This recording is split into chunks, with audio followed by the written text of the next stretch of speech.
Before we dive into tonight's stories, don't forget to subscribe and leave a like. It helps the channel grow and lets the algorithm know you enjoy this type of storytelling.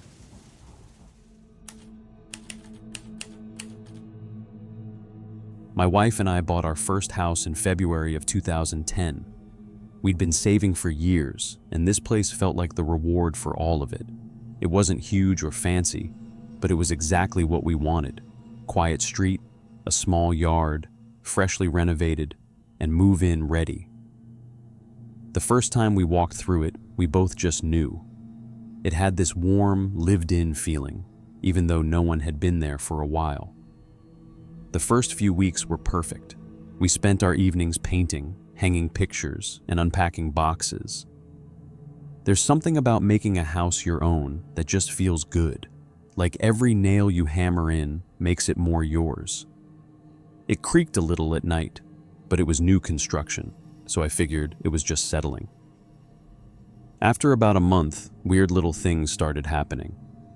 I'd find random stuff moved around upstairs, like the laundry basket in the hallway when I could swear I left it in the bedroom, or my wife's hairbrush in the guest room. I teased her about being forgetful. She swore she hadn't touched them. It wasn't worth arguing over, so I let it go. Then the noises started getting louder. The creaks turned into pops, thuds, and once or twice what sounded like footsteps. You could hear it clearly from the kitchen since the stairs were right next to the entrance. I told myself houses make sounds. Wood expands and contracts, plumbing knocks, all that stuff. One night, around 6 p.m., we were cooking dinner together. I remember the smell of onions frying, the sound of running water as I rinsed a pan. I shut off the tap, and in that sudden quiet, we both heard it, a cough. It wasn't a house noise. It was a person. It came from upstairs. My wife froze, eyes wide. I just stared at her for a second, waiting for her to say she heard it too. She whispered, "Did you?" And I nodded before she could finish. My chest felt cold. We didn't have kids, no visitors, every window shut, no TV on. Someone was in our house. I grabbed the biggest knife I could find from the counter while she called 911. I crept toward the stairs, trying to listen. The wood under my feet creaked, and then another sound from above us. A long, slow groan in the floorboards, like someone shifting their weight. My wife whispered into the phone, trying to stay quiet. I remember her voice shaking, saying we thought there was an intruder. The dispatcher told us to stay on the line and wait for officers nearby. Those 2 minutes felt like forever. Then flashing lights filled the living room windows. Relief hit me so hard my knees went weak. 2 officers came in. One went straight to the stairs, gun drawn. He said he'd go first. I followed behind him, staying close but trying not to breathe too loud. The first bedroom was empty. So was the closet. Bathroom, nothing. Guest room, nothing. I started to feel stupid. I kept thinking that they're going to think I'm paranoid. The officer turned toward my office at the end of the hall. He opened the door and swept the flashlight across the room. My computer screen was still on from earlier, casting a faint glow. Everything looked exactly how I left it. He turned to me and said, "Looks clear." I actually started to breathe again. My heart slowed down. I was about to apologize when we both heard it, right above us. A single, drawn-out creak from the ceiling. We both looked up. In that instant, every hair on my body stood up. There was an attic access in the closet, one of those square panels with a pull-down ladder. The officer reached up, grabbed the handle, and slowly pulled it down. It groaned as it opened. He raised his flashlight, gun ready. He hesitated, then climbed up just enough to peek over the edge. I'll never forget his voice when he said, "Sir, come on down slowly." A moment later, I saw him help someone down the ladder.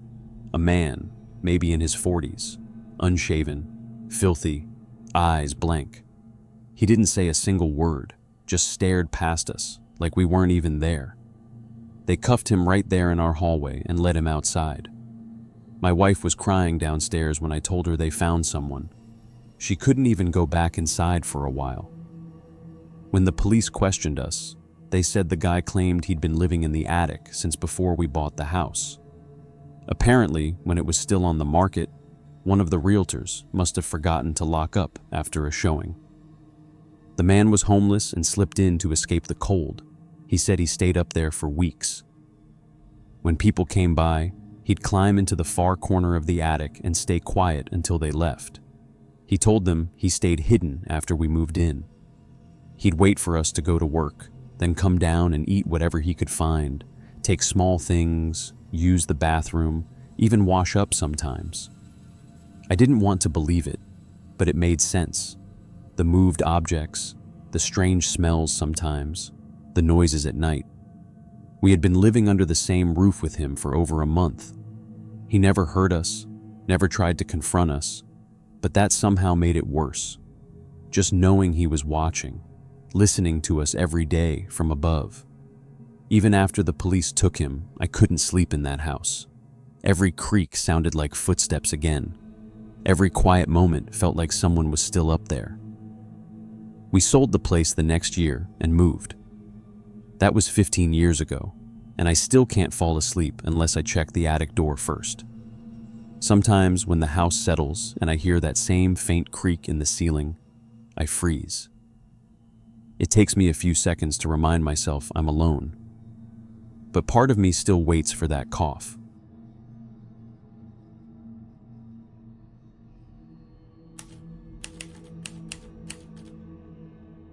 So, my mom remarried about 2 years ago. My dad passed away when I was 12, and for over a decade, it was just the two of us. When she met someone new, it all happened really fast. They met, started dating, and got married in just 3 months. I barely had time to process it. I didn't know much about him except that he was a widower, owned some land in upstate Virginia, and worked remotely. But she seemed genuinely happy for the first time in years, so I tried to be supportive, even though something about it felt too sudden. When we pulled up to the house, I understood why she loved it. It sat in the middle of rolling green hills, miles from the nearest neighbor.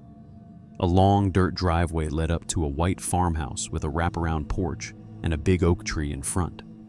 It looked like something out of a painting, quiet, calm, surrounded by open fields that went on forever. Her new husband came out to greet us the second we parked. He was all smiles, shaking hands, asking about the drive. He seemed nice enough, maybe a little too eager, but polite and friendly. Inside, the house was neat and bright. Old-fashioned furniture, big windows, everything smelling faintly like lemon cleaner and wood polish. It should have felt welcoming. Still, all through that first day, I had this heavy feeling in my chest. It wasn't fear exactly, more like dread, as if the air itself was pressing down on me. There wasn't a reason for it. The house was clean, cozy, even smelled like baked bread. I told myself I was being stupid, that maybe seeing my mom married again was bothering me more than I wanted to admit. But every time we went inside, that feeling got worse. So, I spent most of the day outside, walking the property, pretending to admire the view just to breathe easier. By nightfall, I was exhausted. My fiancé and I decided to shower before bed. We were joking around, talking, and then suddenly he went quiet. I turned around and asked what was wrong, and he just stared at my back. "What did you do to yourself?" he asked. I told him I didn't do anything. He said, "You've got a huge bruise." I got out and tried to twist around to see it in the mirror, but it was too far down my back. I caught just enough of a glimpse to see it. I told him I had no idea how it happened. I hadn't fallen or hit anything. It didn't even hurt. We both just went quiet after that. The mood shifted. We finished showering in silence and got ready for bed. The guest room was nice, but it faced this huge empty field that stretched out into blackness. No streetlights, no fences, just grass and dark sky. The window didn't have curtains, and for some reason that really bothered me. I felt completely exposed. I couldn't relax until I hung one of my sweaters over the window so nothing, or no one, could see in. Only then could I even try to sleep. The next morning, I woke up in tears. There wasn't a reason. I just opened my eyes and felt this crushing wave of panic. I couldn't stop crying. I told my fiancé we had to leave, now. He tried to calm me down, saying exactly what I'd been telling myself all weekend. That it was just nerves, that I was overreacting, that being around my mom's new husband was making me emotional. But I couldn't stay. It was like every cell in my body was screaming that I needed to get out of that house. I barely managed to pull myself together long enough to make an excuse. We told them something came up, and we had to drive back early. My mom looked disappointed but didn't argue. Her husband was polite, helped us pack, even waved as we drove off. The second we hit the main road, the panic lifted. It was like someone had released a weight off my chest.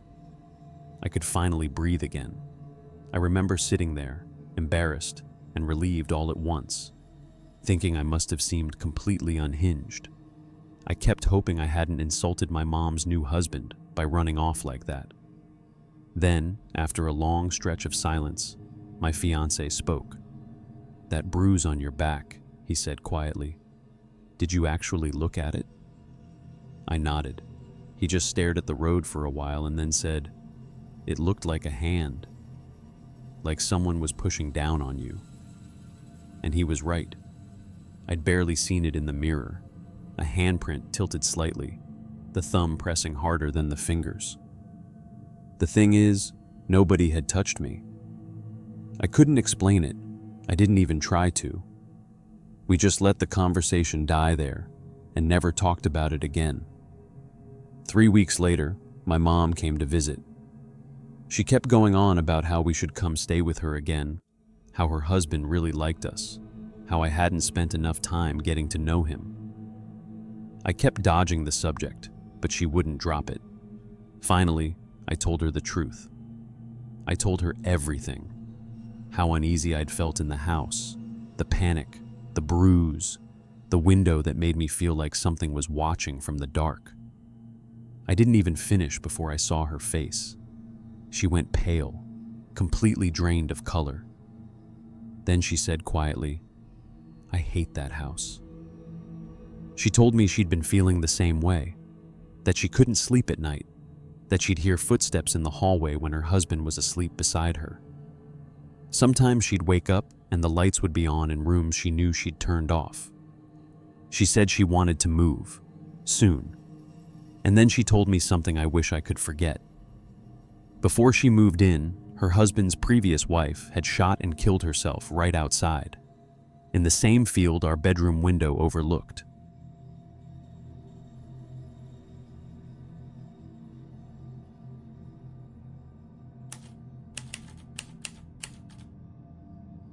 I used to live in a house that was beyond haunted, though none of us ever actually saw anything. It wasn't one of those places where things flew across the room or doors slammed shut on their own, but it had this constant heavy presence. You could feel it watching you. Even before anything truly happened, I knew something was off. When we first moved in, the place was a mess. My husband at the time and I were redoing the floors in the kitchen and master bedroom, so there was no furniture, no carpet, nothing. Just bare walls and empty rooms that echoed when you spoke. During the day, it was fine, but once night came, it felt like the house came alive. He'd leave early for work around 4 a.m., and I'd stay behind alone with our dog.